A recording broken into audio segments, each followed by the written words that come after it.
Gets chased out to his right. Will throw on the run back middle. It is intercepted. Go down, Dre Greenlaw. Big play, Dre. Goes down. 2 interceptions for big play, Dre Greenlaw. And Dre Greenlaw eventually went down, and they eventually were able to take the knee. That was in a pouring rainstorm late Saturday evening in Santa Clara. So far, the weather forecast looks okay for the late game coming up on Sunday. The late game being the NFC Championship game. The forecast, however, for Deebo Samuel, we still do not know. And that is a huge question here hanging over the NFC Championship game. Because as we all know, Omar Ruiz here knows when Deebo's on the field, they win. When he's not, they have trouble. So, Omar, what is the latest, as we know it here today on Tuesday, on Deebo and the shoulder? Well, Andrew, the way you described it is pretty much dead on. Deebo Samuel, of course, with that injured shoulder, left the game early against the Packers. Kyle Shanahan saying it's still uncertain as to what his game status will be on Sunday against the Lions. They'll have a better idea when they return to the practice field tomorrow. But, of course, Deebo Samuel had that shoulder injury earlier in this season against the Browns game.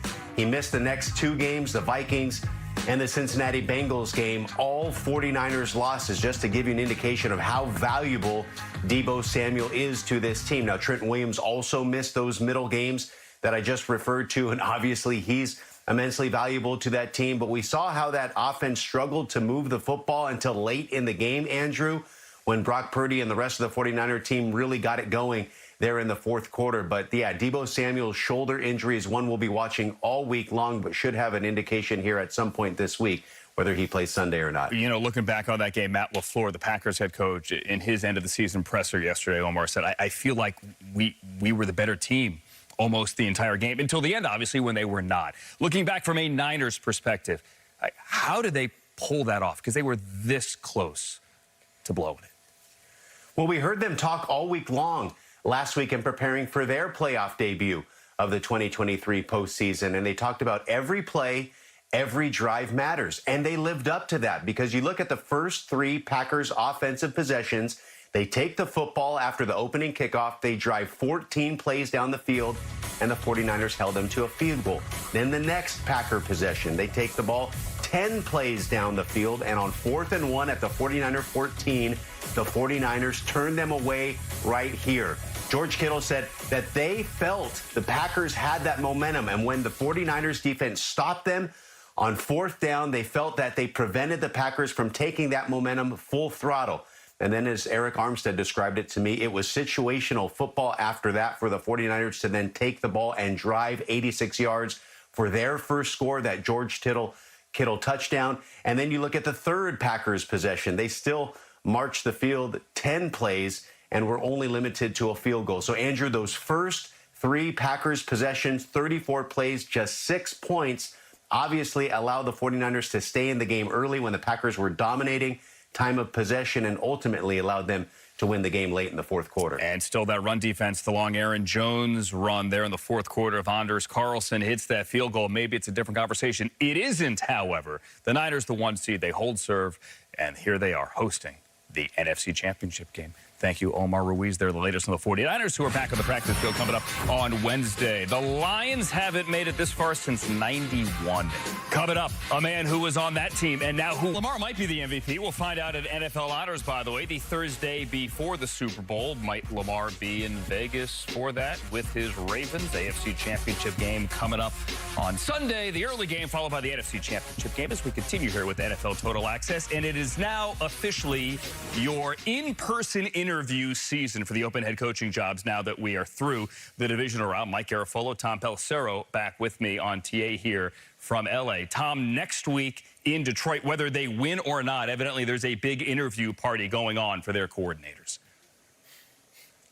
That's right, Andrew. As you said, in-person interviews with current NFL assistants were able to begin yesterday. However, for the teams that are still playing in the conference championship games, their coaches can't interview for a second time until after this weekend's game. So that's the situation in Detroit, where they have 2 head coaching candidates who've gotten a significant amount of interest. Offensive coordinator Ben Johnson and defensive coordinator Aaron Glenn. I am told both the Commanders and the Falcons are expected to send contingents to Detroit early next week to interview both coaches. Now, obviously, if the Lions were to lose to the 49ers, they've got all the time in the world. They can interview a few days after the game. If, however, the Lions win, this is the window, the bye week before the Super Bowl, where you can have those additional discussions. In particular, with Ben Johnson, he has been a candidate that has been in focus throughout the process for the Washington Commanders. Some believe that he potentially is the front runner in Washington, though again, Aaron Glenn very much in the mix for both these jobs as well. We'll start to get a little bit more clarity once we come off those championship games, at least as it pertains to a couple of hot coordinators. And we're also going to get clarity Wednesday on what's going on in Philadelphia. During our Championship Wednesday coverage on NFL Network, we're also going to have the Nick Sirianni, Howie Roseman presser, Mike Garafolo from Philadelphia, as there are all kinds of questions as to what Sirianni's staff, it looks like he's staying now, is going to look like. What's the deal at offensive coordinator? We knew about the changes on defense, Andrew. They pretty much made them halfway through the season when they let Sean Desai, or move Sean Desai to the side and allowed Matt Patricia to take over play calling. But Brian Johnson was a guy that Nick Sirianni stuck by the whole way. He kept being asked every single week, are you going to make a change play calling? Are you going to make a change play calling? Because the offense was struggling and didn't look like it looked under Shane Steichen. Well, finally we know Brian Johnson will not return as the Eagles offensive coordinator for the 2024 season. Shouldn't be a surprise. Look at the look on Jeffrey Lurie's face as this team was losing to the Tampa Bay Buccaneers. Lurie prides himself on a team that has a good offense and has an innovative offense, and this was not that for the Eagles, at least particularly down the stretch, down an ugly stretch here. So the Eagles will open up an offensive coordinator search to try to get that mojo back that they had with Steichen, and defensively what they had with Jonathan Gannon as well. Losing two coordinators after that Super Bowl run certainly caught up to the Eagles, eventually caught up to the Eagles. Second straight year, Nick Sirianni has to replace both coordinators. Last year they got promoted. This year, they both got demoted and fired. Thank you, Mike Garafolo and Tom Pelissero. Again, Championship Wednesday, all those press conferences coming up on Wednesday. Go figure, including press conferences from Baltimore. Coming up here on this show, why the Ravens defense has the chess pieces to outmaneuver the king of AFC quarterbacks. Joins us on NFL Total Access. As you know, you don't need a top 5 pick necessarily to find that quarterback. Telesco got his at 6. The Ravens got theirs at 32 in 2018. And here's where they are now. The Ravens are in the AFC Championship game after Lamar Jackson silenced the critics a week ago. He won a big one. He won it at home. And now they are playing at home. And now they are one step away from the Super Bowl.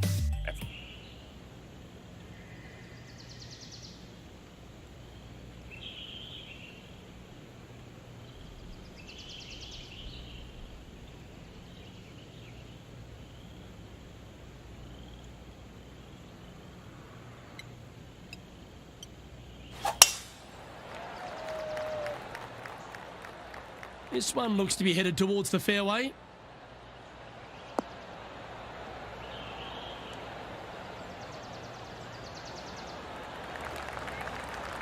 Time for the second shot here at the 7th.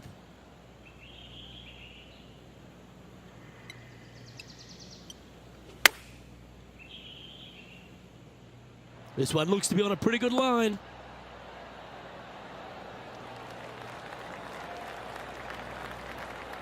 That should set up another chance. A chance to move to 5 under par.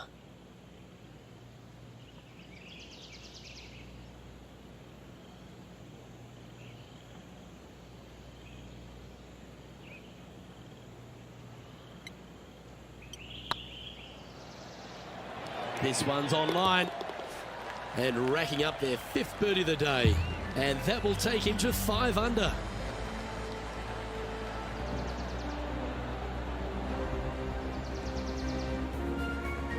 Our current leader is enjoying a 2-stroke lead. And an opportunity awaits as they step onto this tee of the par 3. This looks to be heading to the green.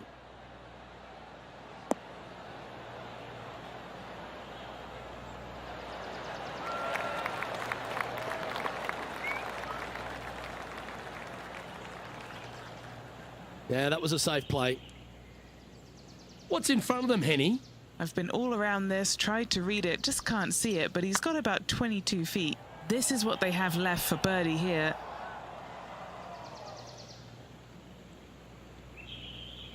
Just hammered that through the line. Good chance this one, right on 6 feet.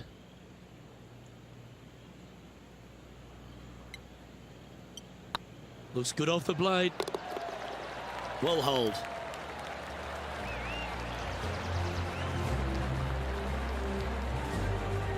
Trailing by a couple of strokes now.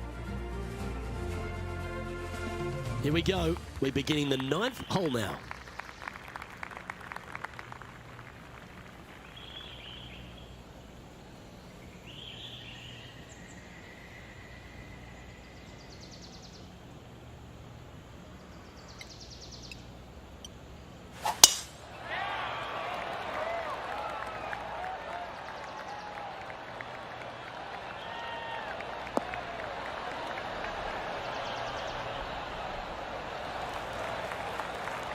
Good shot there, Beamer. Second shot here on the 9th hole.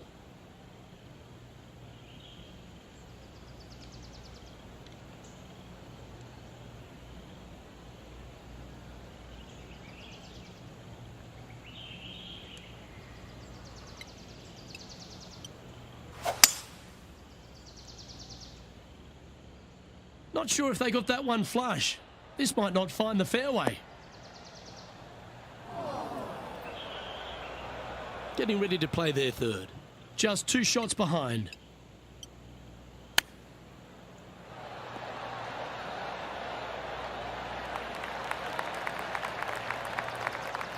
A chance to move to 6 under the card with this putt.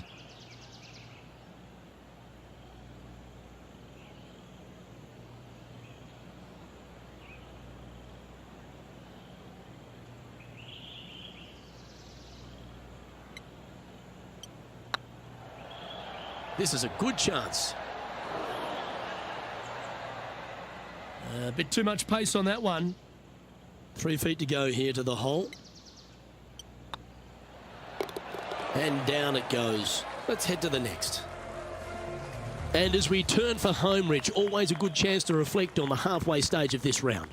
Well, it's been great watching this player get the best of their rival, but still a long way to go until the end of this tournament. Let's see how it shakes out.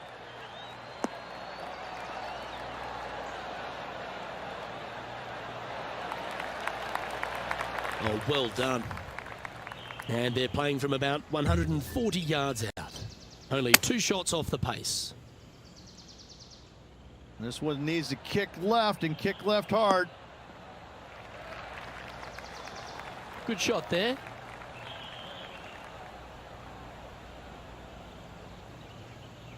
A good chance to move to 6 under par here.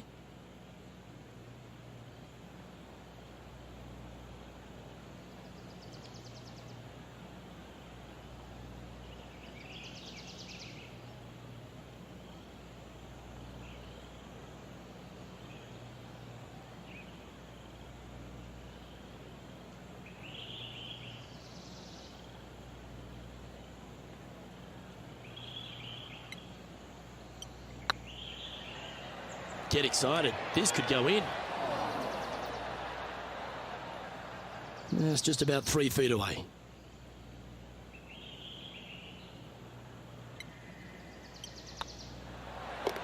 And the putt drops, and we're moving on. And that finds him in a share of second. We have a par 3 on this one.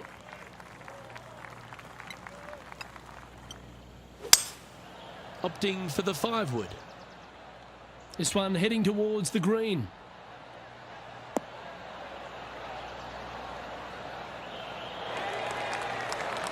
And he's safely on the green.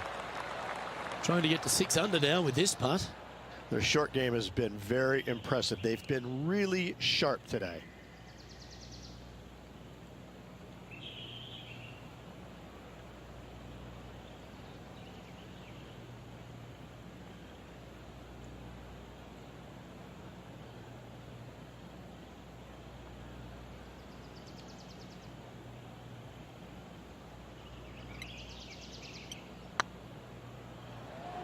This is on a stupendous line.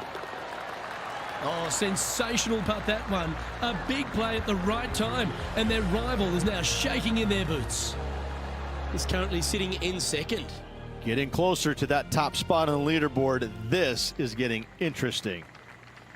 Now on the tee after a birdie, fired up and ready for more. And what a hole this is. Bunker down the right-hand side comes into play if you really mishit it, but the one right in the center, that little zit, I tell you what, that is going to make some players angry. I can promise you that.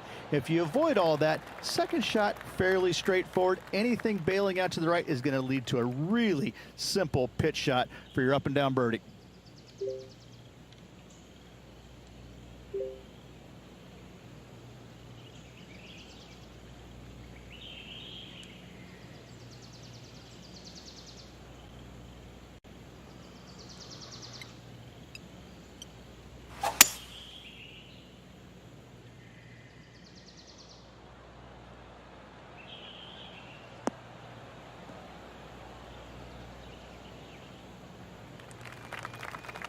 Handy effort, that one. And here we are with the third shot. He's right in the hunt, just a shot off the pace. Top spot on the leaderboard awaits if they can make this putt.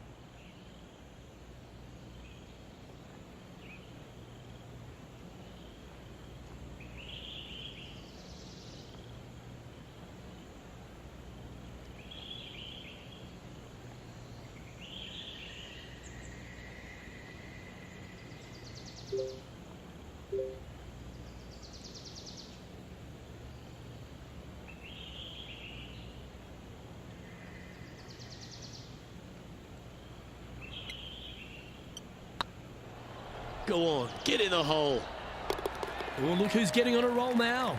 That's back-to-back birdies. Well, what a way to make a move to the top of the leaderboard. Leading by a shot after that hole. I'm pretty sure this player will be buoyed by that birdie back at the last. Let's see if they can deliver another one. Going and going and going.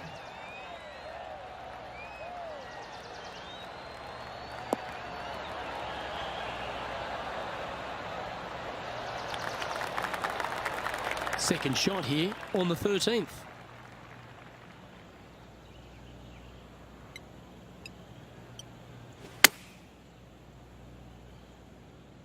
Great looking shot this.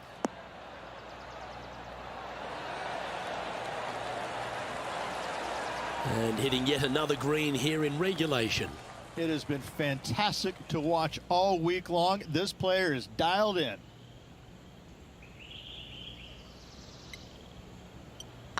Putt is underway. Look at him just surging ahead at the top of the leaderboard. And that will take him to 8 under. Still in the lead now after that hole. Teeing off now on the 14th hole. In good form, birdie at the last, looking to add on to that.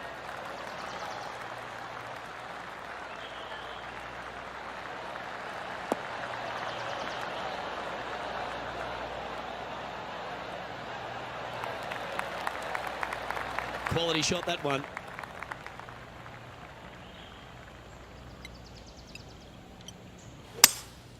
Looks like they've got the 5-wood.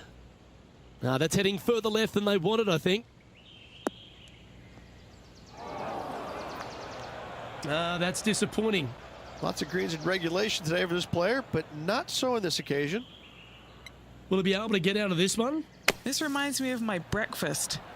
Nice fried egg. Okay, so that's step one, but now got to hold a mid-range putt. This is a par putt.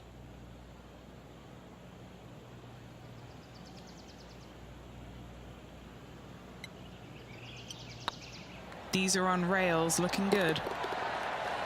Nice little putt to hole, that one.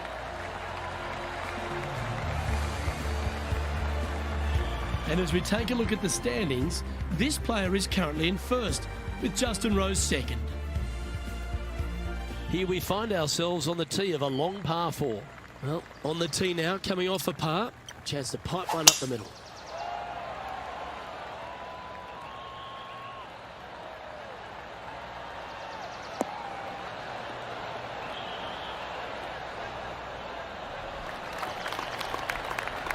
Nicely done. Do you like the view from where you're standing, Henny? He's looking at a nice round number, 180 here.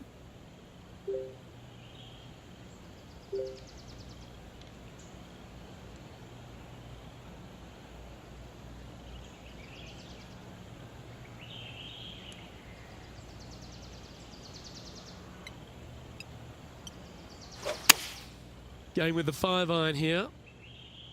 Nice shot that. That should find the surface.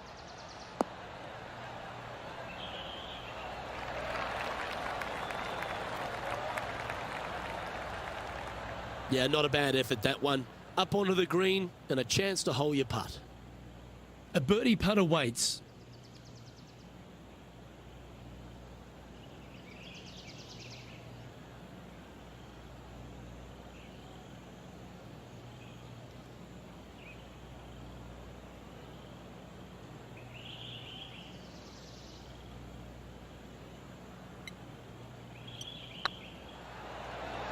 Looking better. A well holed. Now an impressive 9 under par with just a few holes remaining. One ahead with 4 to go. Can they settle their nerves? Always positive coming off a birdie. Let's see what happens here. Going with the pitching wedge here. This looks to be hit pretty well from where I'm standing. Well, there's a very good reason why he's leading this tournament, and that's Exhibit A. This putt coming up is for birdie.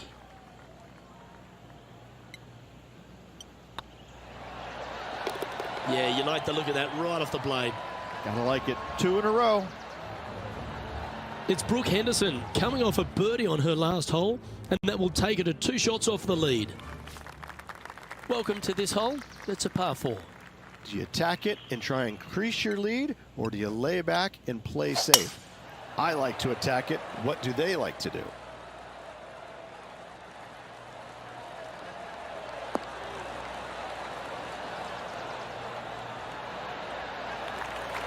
Pretty good shot there. Time for the second shot at the 17th.